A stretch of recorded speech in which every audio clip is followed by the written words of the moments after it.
Welcome, and here we are with Nick Principe again, and he's ready to share something that he brought for us today. So, Nick, what do you have? Well, I'm going to first say that I spend a lot of time at home, and one of the sort of the distractions, entertainment. I watch a lot of things on YouTube, and this morning, early this morning or yesterday, I think it may have been yesterday, I saw a wonderful interview with David Fenster, and David, of course, as I'm sure everybody knows, was very instrumental in putting together the 14-volume biography. And he's worked on other books also. And David and I, although I haven't seen him for years, as he was talking about Bao and the other Mandali, of course, a lot of those memories came flooding back to me. You know, he talked about driving Bao and the other Mandali in India, and I got to drive Bao in the States quite a bit. And so he had been on my mind, and I had been reading the biography again. Now, this is the print version, which David was explaining that he's now, and I don't know how old the video was. I think it was done in Australia, but I think it was before the online version was released. Because now I believe it is online. So I haven't read the online one, but I want to read something that I don't think what he's going to do online is going to dismiss the print.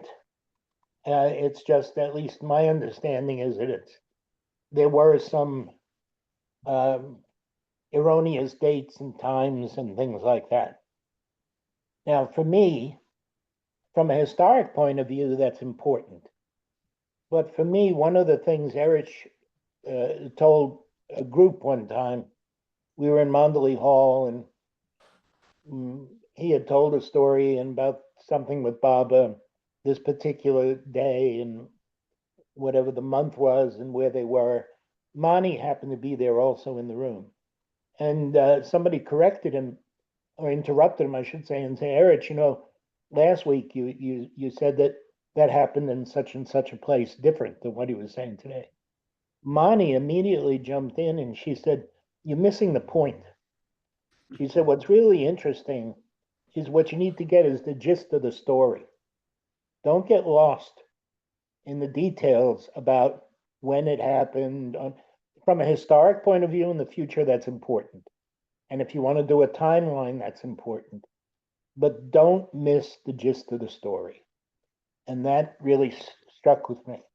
So as I was, as I say, rereading, I read it when it first came out. I had early access to the volumes, but I hadn't read it. Now that it's come out probably, it's got to be 30 years ago or so.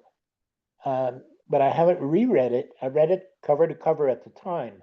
Now I'm rereading it, and the section I'm going to read is volume 11 and 12 from 1952 to 54.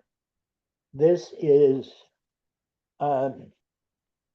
retaining constant contact with Baba.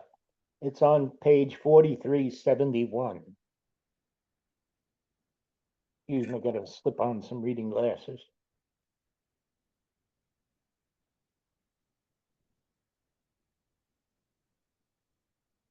Narayana Rao asked Baba, how can we retain contact with the avatar constantly? In response, Baba clarified, it means that now Baba is physically among us. We feel the contact. But when Baba physically leaves us, this contact gradually cools down. How to retain it constantly, I will explain. Do you feel constantly hungry? When you are hungry, you then take food and then you forget about it. When you work hard, you get hungry. And so work for me in such a way that you feel hungry for me. sometimes thinking of me, sometimes working for me, sometimes talking about me, but not continually. If you go on eating continuously, you will get indigestion. Before going to sleep, say, Baba, I entrust all that I did to you, thoughts, spoken words, good and bad deeds. When you wake up, say, Baba, I now begin entrusting all to you. This much will be more than sufficient for me. Say it only twice a day for 5 minutes. Do that and make me responsible wholeheartedly for all that you think, speak, and do, but wholeheartedly. Then you are free. Nothing can bind you, but you must do it wholeheartedly. I am the ocean. I can accept both fragrant flowers and coconut and also filth. So throw everything in the ocean with all your heart. This is a great thing and it is to be done wholeheartedly. Otherwise, it goes in a pool of water, making it filthy because of your own dirt.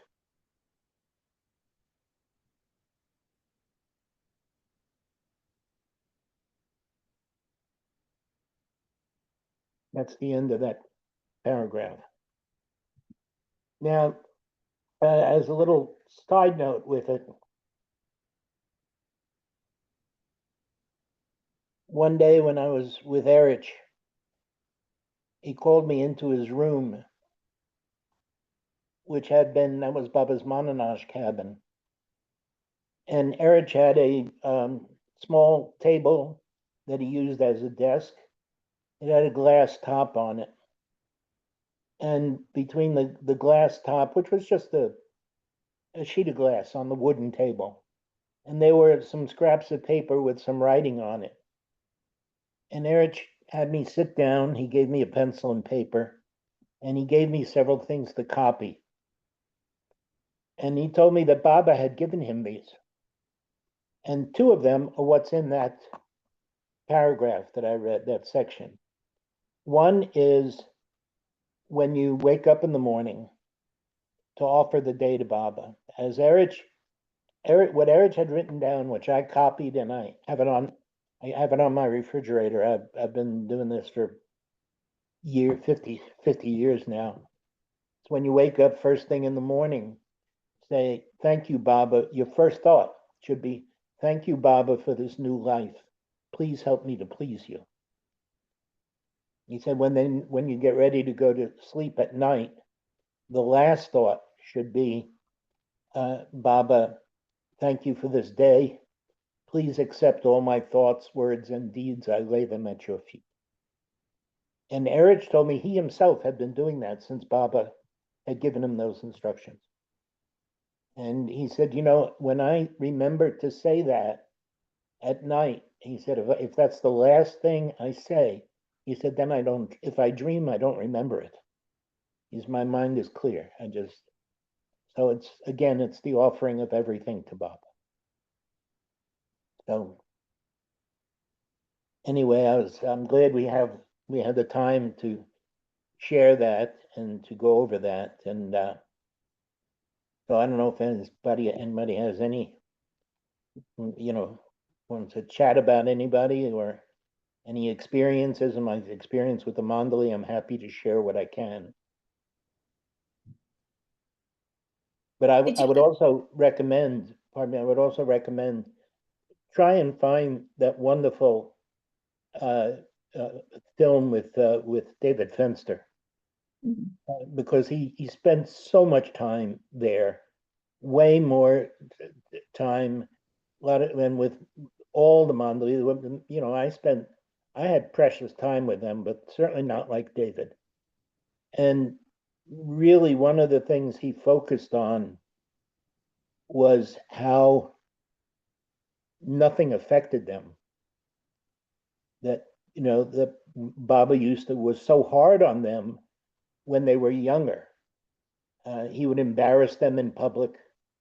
He would, even if there were other people around, he would tear them down. And he said some of the Mandali had told him that they were reduced to tears. And he said, but what he noticed the characteristic that they all shared, he's not one of them cared anything about anybody except Baba. Didn't matter what anybody said, what anybody did, whatever they just accepted it as an expression of Baba. I got to see that a little bit, but not to the extent that David did. But I think it's a very precious video, and I'm going to rewatch it again. It's that good. I remember hearing that Erich had said, I think on a film maybe, uh, this I didn't hear him say this in person, but if there were a word that described being with Baba, what word would encompass the feeling of what it was like? And he said, I'll give you two words: embarrassment and humiliation. Yeah. Somehow, uh, I guess Baba did come to destroy or annihilate egos. So, I mean, those are two ways that seem to do quite an effective job at it. Well, it's what he said he's going to do is crush us. And there's a story I heard years ago that Padre had gotten a letter from Baba. Baba was at Merazad, but he would write to Padre at Mehrabad and said, I'm going to destroy you. And apparently Padre was dancing around Lower Mehrabad, waving the letter. I was happy. He was happy because he knew what it meant. We don't want to lose ourselves. I mean, that's the one thing we all relate to. It's what we love the most is ourselves. And little by little, we're trying to learn to love God, Baba, more than we learn ourselves, but that's a process. And I think the Mandali have gotten the closest to it. I will tell you, I'll share a Bao story that's not in print. Just to give you an idea of how the Mandali, their own humility. Bao told me the story. I was in India and we were in the Pilgrim Center in the dining room. And he said to me, I do not have the love that even Padre had for Baba. And I looked at him and I thought, what's the difference? What am I seeing? You're too Mandali. How are you measuring love? And Bao went on to tell me the story. He said that he had purchased some land from a local farmer for the trust. And the deal had been done, money had been transferred, and the trust now owned the property. And this fellow shows up at Mehrabad, and the farmer with the police some point later, and he is lodging a complaint that he'd been cheated out of his property, that they got it at a very low price. And Bao was called. Bao came there.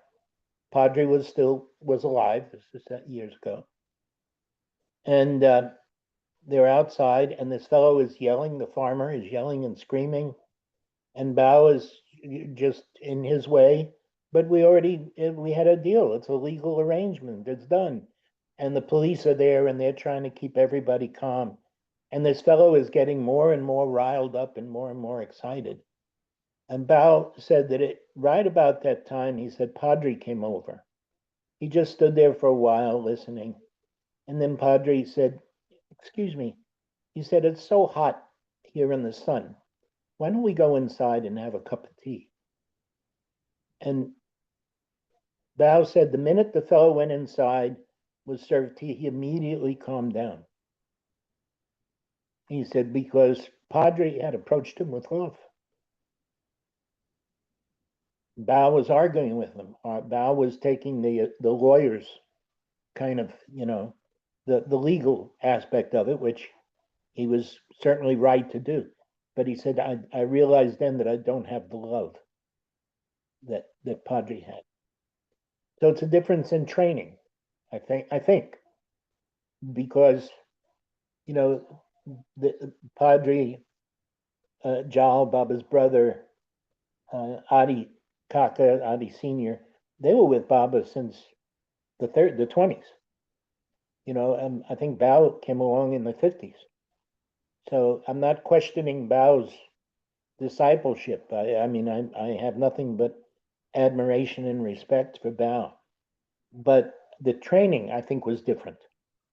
I mean, when Bao used to tell me, he said, he said, everybody has different spiritual disease. Baba gives each of us different medicine, bitter medicine with one hand, and then he feeds us ice cream with the other. That's certainly been my experience. So, but there was a difference with the old timers.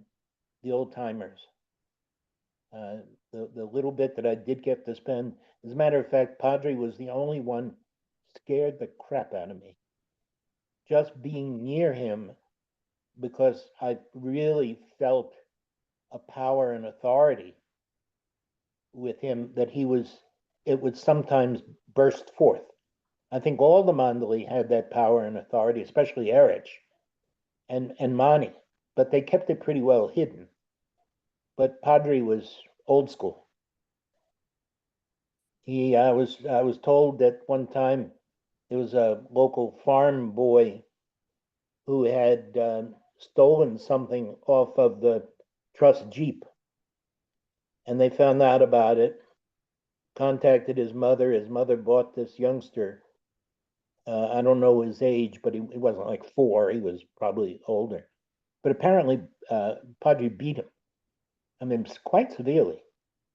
And I mean, of course, you know, I feel, of course, it's not popular by Western standards, but if we're looking at the spiritual world, the esoteric side of it, my feeling is that this youngster benefited tremendously to have that done by one of Baba's Mandali, who Baba had referred to as one of the pillars of Mehrabad.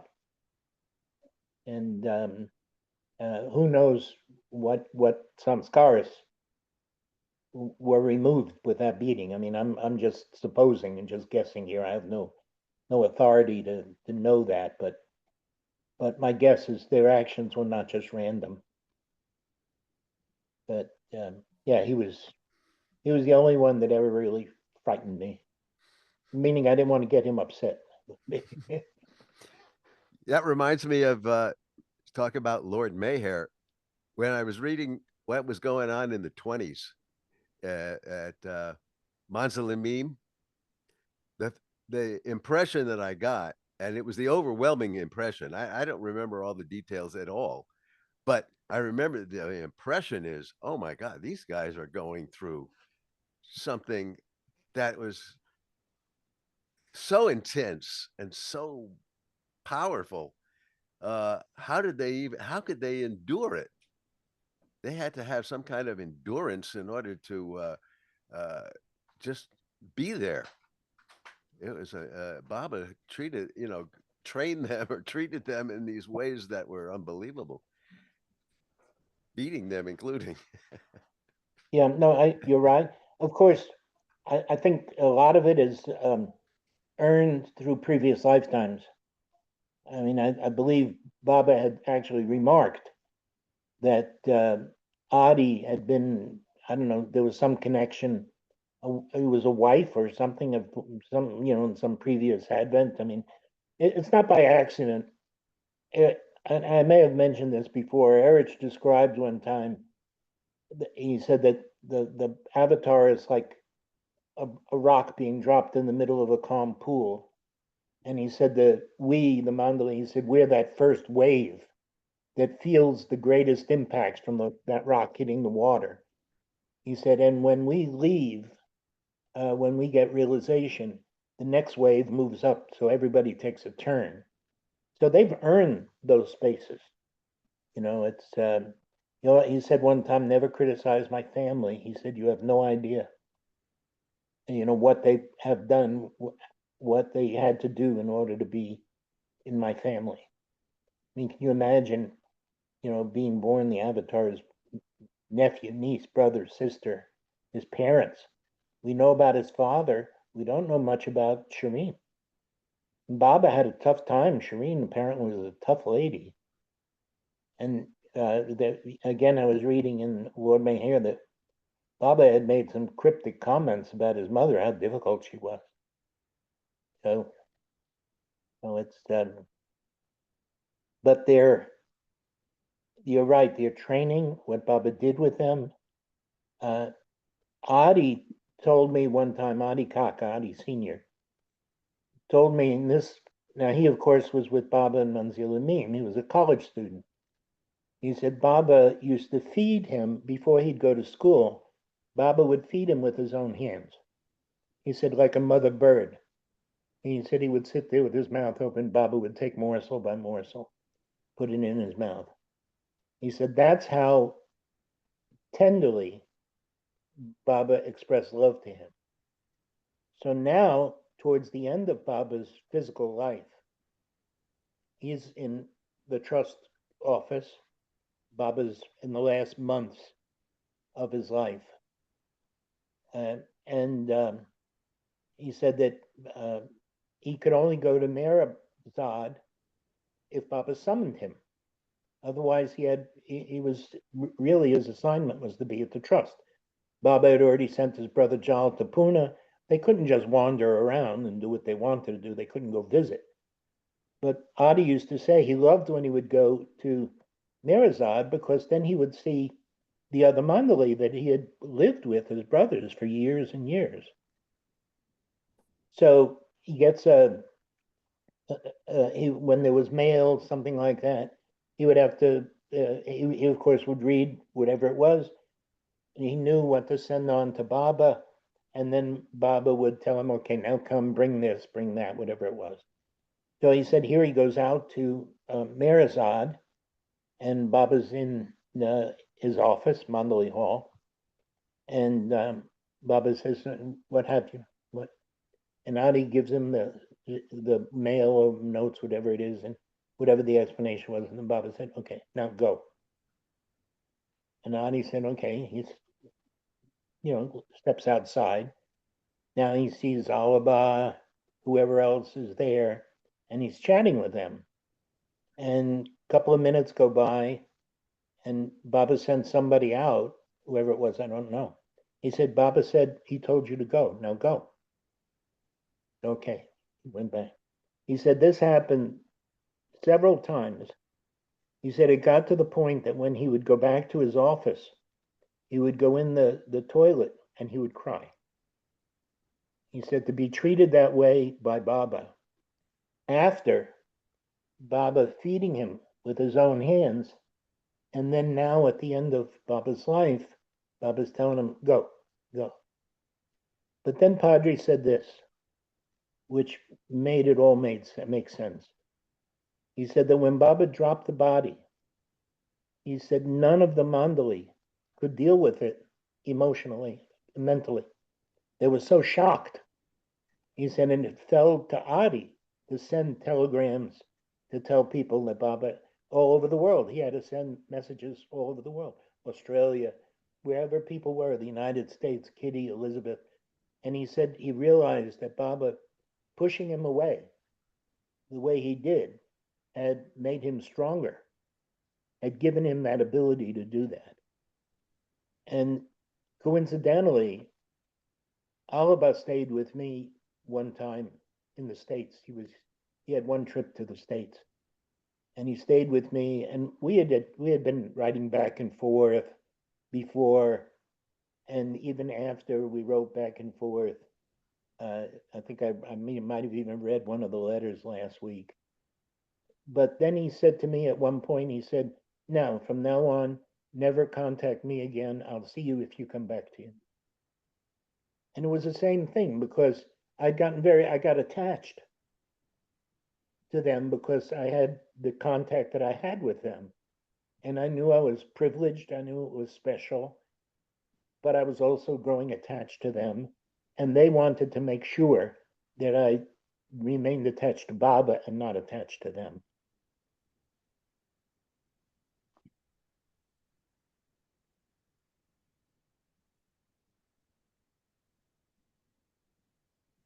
Dick, I recently either read or heard. I'm getting confused all the inputs I'm having, but somebody or what I read was that Baba had indicated that anybody that would ever come to Marizad, you know, when Baba was there, or even after, I think, uh, would never. No one could cross the threshold unless they had the previous connection that warranted their being there. You know what I'm saying? That's Uh, what Padre used to say. yeah, yeah, Yeah, Padre would say when people say, "Oh, I missed Baba," Padre would go, "Bah, do you think you could come here now yeah, exactly. if he didn't want you here?" Right. And I'll share something. Not Mandali, fringe Mandali, I call him Nanakare. I don't know if many people even knew about Nanakare. He had tomb duty with Mansari. He was a school teacher. And when he retired, he moved to Mehrabad and lived at Mehrabad the rest of his life. What I read in the biography is that Nanakare was one of those people that was on the New Life with Baba. Tremendous amount of time. Now, he wasn't a New Life companion, but he was there for a lot of it. And I realized this was kind of a special person. And that probably is why he ended up living at Mehrabad, which was not a gift that was given to many people. Anyway, I was there, and I didn't know Nanakare hardly at all. I got to know him a little bit there. Of course, it was either he or Mansari were at the Samadhi. And in those days, my first trip in the 70s, there was 6 Westerners there. Well, I mean, we sat in the tomb. I read God Speaks in the Tomb, sitting on a window ledge. I mean, it was fine. There was no the rules did not have to. All the rules came after it got much more crowded. But I was bored, so because there was nothing to do, we'd walk up the hill, go to morning arti, help Mansari clean the tomb. We'll go back down, have breakfast. Later in the day, go up and visit Mansari, and then go back down the hill. And I was bored because there was nothing to do. Now, from what I understand, is different shops and internet cafes, things like that. Pretty much walking distance, but there was nothing then. And I'm there one day sitting on the pandal, and Nanakare, Mansari has relieved Nanakare. Nanakare comes over to me and he says, "Come with me." And I walk with him. He takes me into the library, which was at that time was the where Mansari's. It was in the water tower. It was on the ground floor. If you walked around to the right, it was a. You can see the old photos. It was the brick entrance protrusion. The water tower above it. Mansari's Baba's Gadi and Mansari's kitchen was on the backside. He takes me into the library and he goes through some stuff and he hands me a folder and he said, "Read this." And they were talks given by Harry Kenmore. And in one of these talks, Harry Kenmore had was talking about how important it was to hold on to Baba's Daman and the things that we've all read about. And somebody later, and Harry said that Baba even took his sadra and put it in Harry's hands. Harry Kenmore was blind, so he couldn't see it. So Baba took his sadra, put it in Harry's hand. And then when it was time for questions, somebody asked him, he said, "Well, Dr. Kenmore, that's all very nice because Baba did that for you, but what about for us who didn't have the opportunity to be with Baba?" Dr. Kenmore said, "Who do you take Baba to be?" He said, "I take him, he's my master, and I take him to be God." He said, did you believe him to be gone? He said, yes. He said, didn't he say that all this is imagination? I said, yes. He said, then imagine you're holding Baba's stomach. So in that sense, there is no, that's why I think Baba said there's no past or present. You know, it's the now. Because we can imagine at any time that we're with Baba. We can imagine that he's with us. We don't have to wait for lightning bolts coming down from the sky and chariots to lift us up. He's present, available all the time. It's just that we don't remember him that way. We try. And when I imagine, Sorry? and when I imagine walking up to the tomb for the first time, Uh-huh. I am greeted by none other than Nanakare, Ah, yeah. open arms, Yeah. saying, "Welcome home, Welcome home. Yeah. welcome home." Yeah. Welcome home. Yeah, that's what it is. It's exactly what it is. So just, well, we were blessed to have those opportunities to meet with them, you know, and still, you know, but you know, even the trip to India. I mean, I consider myself blessed. I've been there, I think 9 times over, you know, many years, but I can't go anymore. But you know, Bao used to say that, you know, when you do go, your treasure is there. He said, so when your cup gets full, then there's no reason to go back. But you might have to take 20 trips before that cup is full. We don't know how much Baba gives us, a little bit at a time. But even if it's not this birth, next birth, because that tomb is still going to be there. And it's still going to be important. And those of us that have, by his grace, are permitted, will be there again. You know, I don't have any question about that myself. As a visitor, as a matter of fact, this is a little side story, but just to give you an idea. Now, this is just my, well, I'm going to tell you what I was told by Dr. Goer, but then I'll tell you where my imagination goes with it. Excuse me, Nick. We want to Yes. hear your story. If you want to I give know us a a couple of mini, minutes. okay, a couple of minutes, and then we're going to move on to our next program and save Yep. all this good stuff for next time. Okay. Okay. But we'll hear So- the story now. Okay. So Dr. Goer just randomly told me to go to nursing school. I had no idea. I ended up going to nursing school. I'm cutting out a lot of details for time. So then she said to me, when you go back to the States, I want you to go interview with, it was an Indian fellow, his parents, Mystery. He's a doctor in New Jersey. I forget his first name. He said, I want you to go Marwan. interview, Marwan. He said, I want you to go interview with Marwan because he's going to be a doctor here and you will be a nurse here. So I go to New Jersey, I get an interview call. I never knew Marwan. Went to his house, his wife is there, and I told him, he said, you're interviewing for a job for a nurse and you're not a nurse? I said, I'm only doing what Dr. Goer told me to do. He said, well, I don't know anything about that. He said, but I will never work at the clinic in Maribon. I won't go there. So I finished nursing school. I think I've seen Marwan once since then at the center. But in my imagination, another birth, I'll be working as a nurse there.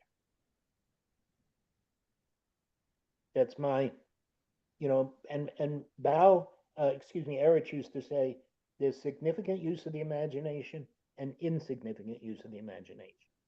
Significant use of the imagination is if you imagine something with Baba. So, on that note, It's a wonderful think- note to end with. Thank you so much, Nick. So glad Thank to you see you all. today, and we look forward to seeing you again next time. My Jai pleasure. Baba. Jai Jai Baba. Meher Jai Baba. Baba. God bless us all.